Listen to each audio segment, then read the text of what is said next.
যারা এবছর উচ্চ মাধ্যমিক দিতে চলেছ যেসব স্টুডেন্টরা তাদের জন্য সবথেকে একটা মোস্ট ইম্পর্টেন্ট সাবজেক্ট ইতিহাসের সাজেশান নিয়ে আমি চলে এসেছি। তোমরা অবশ্যই এই সাজেশানগুলো এবং এই প্রশ্নগুলো যেগুলো আমি বলবো এই ভিডিওতে অবশ্যই এই প্রশ্নগুলো তোমরা ফলো করবে, তাহলে দেখবে তোমরা পরীক্ষায় 100-এ 100 কমন পাবে। এটা আমি কথা দিচ্ছি। তার কারণ এই যে সাজেশানটা তৈরি করেছি এটা অনেক সালের প্রশ্ন এবং বিগত সালের প্রশ্ন আরও অনেক বছরের প্রশ্নগুলো সেগুলো স্ক্রুটিনি করে সেগুলো আমি অনেক জার্জ করে তারপর এই সাজেশানটা আমি তোমাদের সামনে উপস্থাপন করছি। মাত্র গুটি কয়েক করে প্রশ্ন, প্রত্যেকটা অধ্যায় ভিত্তিক আমি তোমাদের সামনে প্রশ্নগুলো বলে দেব। সেই প্রশ্নগুলো অবশ্যই তোমরা তৈরি করে রাখো। আশা করি এতদিনে অনেক প্রশ্ন তোমাদের তৈরি হয়ে গেছে, তারপরও তোমরা এই প্রশ্নগুলো দেখে যেতে পারো।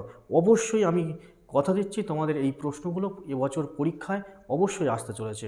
ঠিক আছে, তার আগে তোমাদের একটা বিষয় আমি বলে দিই, কীভাবে প্রশ্নগুলো তোমাদের পরীক্ষায় আসে এবং কীভাবে লিখতে হবে সেটা আমি তোমাদের বলে দিচ্ছি। ঠিক আছে, তোমরা দেখো, তোমাদের ইতিহাসের দুটো বিভাগে কোশ্চেন পড়ে, বড় কোশ্চেন সবচেয়ে 8 নম্বরের বড় কোশ্চেনগুলো, একটা বিভাগ ক একটা বিভাগ খ।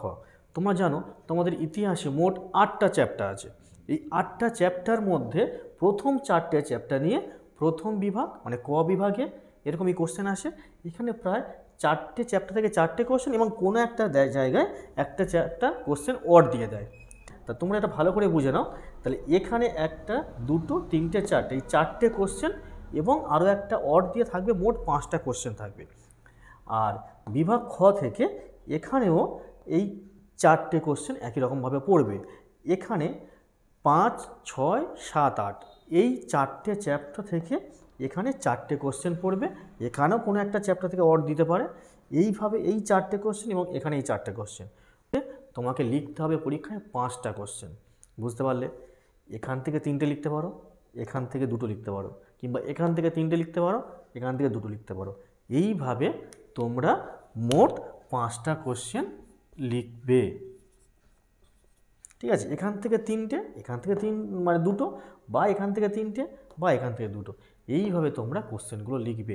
আমি আজকে তোমাদের অধ্যায় ভিত্তিক প্রত্যেকটা চ্যাপ্টার থেকে কোনগুলো সবচেয়ে ইম্পর্টেন্ট এবছর আসতে চলেছে পরীক্ষায় সেই কোশ্চেনগুলো আমি আজকে তোমাদের এই ভিডিওর মাধ্যমে বলে দেব। তোমরা তাহলে এই প্রশ্নগুলো অবশ্যই একটু খাতায় লিখে নিও। ঠিক আছে, আমি প্রথম চ্যাপ্টার কোশ্চেন বলছি, সবচেয়ে মোস্ট ইম্পর্টেন্ট, জাদুঘর বলতে কী বোঝো?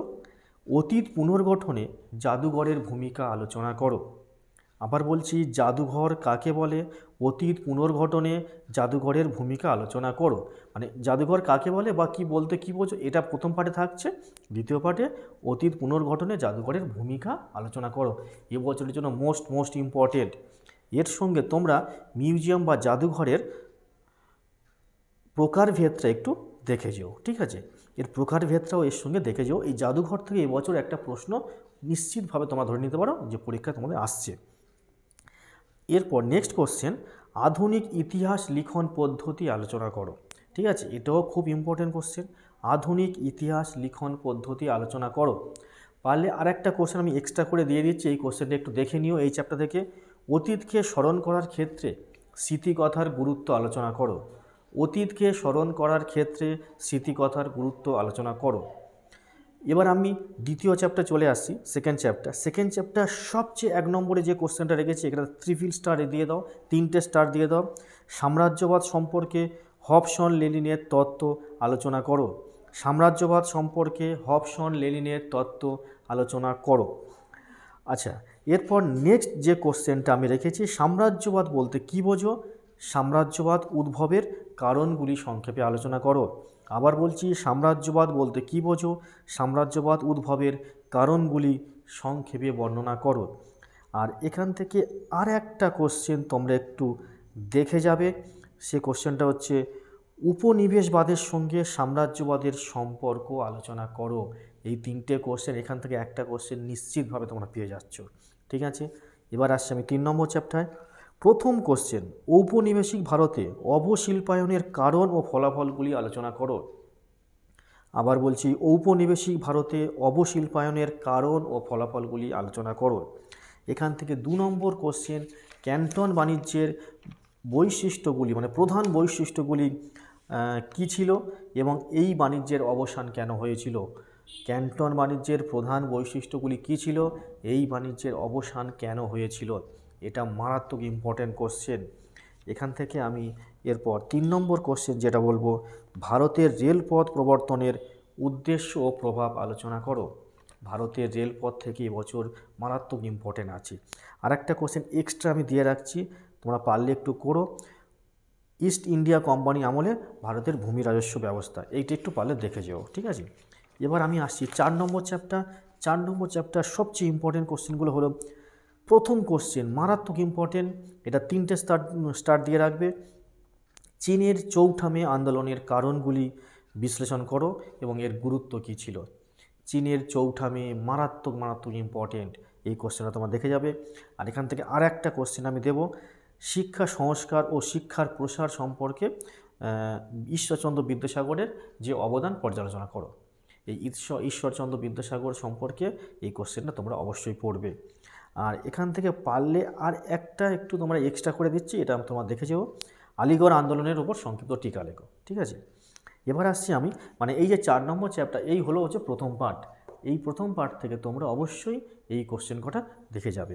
এবার আমি বিভাগ খ, সেখানে 5 নম্বর চ্যাপ্টার থেকে প্রথম কোশ্চেন, 1935 খ্রিস্টাব্দের ভারত শাসন আইনের প্রেক্ষাপট ও শর্তাবলী আলোচনা করো এবং এই আইনের গুরুত্ব কী ছিল। 1935-এর ভারত শাসন আইনের প্রেক্ষাপট মারাত্মক ইম্পর্টেন্ট। এখান থেকে 2 নম্বর কোশ্চেনটা বলছি, জালিয়ানওয়ালাবাগের হত্যাকাণ্ড প্রেক্ষাপট কী ছিল, এই ঘটনার গুরুত্ব আলোচনা করো। জালিয়ানওয়ালাবাগের হত্যাকাণ্ড এবং এর প্রেক্ষাপট কী এবং এর গুরুত্বগুলি আলোচনা করো। এই চ্যাপ্টার থেকে মাত্র 2টো কোশ্চেন দিলাম, এই 2টো কোশ্চেন মারাত্মক ইম্পর্টেন্ট, এই 2টো কোশ্চেন ভালো করে পড়ে নিও, ঠিক আছে। 6 নম্বর চ্যাপ্টার থেকে এবছরের জন্য প্রায় আসতে চলেছে, একদম প্রায় ধারণা এসেই গেছে যে কোশ্চেনটা তোমরা ধরতে পারো। 1942 খ্রিস্টাব্দের ভারত ছাড়ো আন্দোলনের ওপর যে টিকা লেখো, এই ভারত ছাড়ো আন্দোলনটা এবছরের জন্য মারাত্মক ইম্পর্টেন্ট এবং এর সঙ্গে এই আন্দোলনে মহিলাদের অংশগ্রহণ সম্পর্কে লেখো। এই প্রশ্নটা মারাত্মক ইম্পর্টেন্ট এবছর। এখানে 2 নম্বর যে কোশ্চেনটা দেব, 1946 খ্রিস্টাব্দের নৌ বিদ্রোহের কারণ ও তাৎপর্য। আবার বলছি, 1946 খ্রিস্টাব্দের নৌ বিদ্রোহের কারণ ও তাৎপর্য আলোচনা করো। আর এখান থেকে 3 নম্বর একটু দেখে যাও এই প্রশ্নটা, এটাও ইম্পর্টেন্ট আছে, টেস্ট পেপারে প্রায় পেজে দেখা যাচ্ছে। হো চি মিনের নেতৃত্বে ভিয়েতনামের মুক্তিযুদ্ধের সংক্ষিপ্ত বিবরণ দাও, ঠিক আছে। এই হলো 6 নম্বর চ্যাপ্টার, এই কটা কোশ্চেন। এবার আসে 7 নম্বর চ্যাপ্টার। 7 নম্বর চ্যাপ্টার এবছরের জন্য মারাত্মক ইম্পর্টেন্ট, কিউবার ক্ষেপণাস্ত্র সংকটের সংক্ষিপ্ত বিবরণ দাও। কিউবার ক্ষেপণাস্ত্র সংকটের সংক্ষিপ্ত পরিচয় দাও। আর এরপর 2 নম্বর যে কোশ্চেন 7 নম্বর চ্যাপ্টার, জোট নিরপেক্ষ নীতি কী ছিল আর এই জোট নিরপেক্ষ আন্দোলনের উদ্দেশ্য আলোচনা করো। জোট নিরপেক্ষ নীতি কী ছিল, জোট নিরপেক্ষ আন্দোলনের উদ্দেশ্য আলোচনা করো।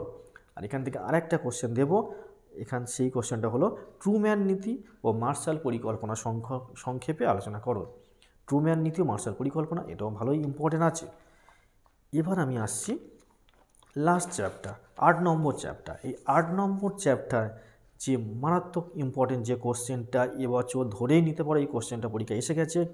সার্ক কি, সার্ক গঠনের উদ্দেশ্য প্রেক্ষাপট ও গুরুত্ব আলোচনা করো। সার্ক কি, সার্ক গঠনের উদ্দেশ্য প্রেক্ষাপট ও গুরুত্ব আলোচনা করো। এখান থেকে 2 নম্বর কোশ্চেনটা বলছি, স্বাধীন ভারতের প্রথম 3টি পঞ্চবার্ষিকী পরিকল্পনার মূল্যায়ন করো এবং লক্ষ্য ও গুরুত্বটা এটা দেখে নেবে। স্বাধীন ভারতের প্রথম 3টি পঞ্চবার্ষিকী পরিকল্পনার লক্ষ্য গুরুত্ব, এটা মারাত্মক ইম্পর্টেন্ট। আর এখান থেকে আরেকটা কোশ্চেন দেব, উপনিবেশবাদ বলতে কী বোঝো। উপনিবেশকরণের রাজনৈতিক, অর্থনৈতিক ও সামাজিক তাৎপর্যগুলি লেখো। এই 3টের মধ্যে একটা নিশ্চিত আসছে, এটা তোমরা ধরে নিতে পারো, একদম নিশ্চিত, 100% গ্যারান্টি। এখন আমি তোমাদের একটা টিক্স দেব। টিক্সটা হলো, তোমরা তো দেখলে এই 4টে চ্যাপ্টার আছে প্রথম খ বিভাগে, 4টে চ্যাপ্টার আছে। এখান থেকে না তোমরা একটু বুদ্ধি করে 2টো চ্যাপ্টার তোমরা রিডিউস করে দিতে পারো। কিভাবে করবে, 2টো বা 3টে। এখান থেকে মনে করো 4টে কোশ্চেন আসবে, তোমাকে কিন্তু প্রত্যেকটা চ্যাপ্টার গুরুত্ব সহকারে দেখতে হবে। তুমি মনে করো এখান থেকে আমি 3টে কোশ্চেন করব, ঠিক আছে, এখান থেকে 2টো করব, তাহলে তুমি এখান থেকে যে কোনো 3টে চ্যাপ্টার বেছে নাও। একটা চ্যাপ্টার তুমি এখান থেকে বাদ দিতে পারো, দিলেও তুমি পুরো তিনটে কোশ্চেন তুমি কমন পাবে। এখানেও একই রকমভাবে তুমি যেটা দেখতে পারো 4টে চ্যাপ্টার, এখান থেকেও তুমি দুটো করবে, তুমি দুটো চ্যাপ্টার বা 3টে চ্যাপ্টার তুমি পড়তে পারো এবং আরেকটা চ্যাপ্টার বা আরও দুটো চ্যাপ্টার তুমি বাদ দিতে পারো। এটা কিন্তু সবার জন্য নয়, যারা খুব কম পড়ছে বা একদমই যারা সারা বছর সেভাবে পড়া হয়নি, এটা কিন্তু আমি তাদের জন্য বললাম। আর যারা ভালো স্টুডেন্ট, যারা আরও 90 বা 95 এরকমই নাম্বার পেতে চাও, তাদের জন্য কিন্তু সব কটা কোশ্চেন দেখে যাবে। মাত্র গুটি কয়েক করে প্রশ্ন দিলাম, তোমরা অবশ্যই এই প্রশ্নের মধ্যেই সব কটা কমন পাবে এবং তোমরা কি পুরো 5টা বিকিউ তোমরা লিখতে পারবে। ঠিক আছে, আজকের ভিডিওটা এই পর্যন্ত। যারা এই ভিডিওটা প্রথমবার দেখছো অবশ্যই আমার চ্যানেলে সাবস্ক্রাইব করে দিও আর লাইক করতে ভুলবে না কিন্তু, হ্যাঁ। আর এই ভিডিওটা শেয়ার করো তোমার বন্ধুদের মধ্যে, সবার মধ্যে ভিডিওটা ছড়িয়ে দাও, যাতে তাদেরও এই সাজেশানটা দেখে অনেক উপকার হয়, তাদেরও কাজে লাগে এবং তারাও খুব একটা ভালো দারুণ পরীক্ষা দিতে পারে। ধন্যবাদ, দেখা হচ্ছে পরের ভিডিওতে।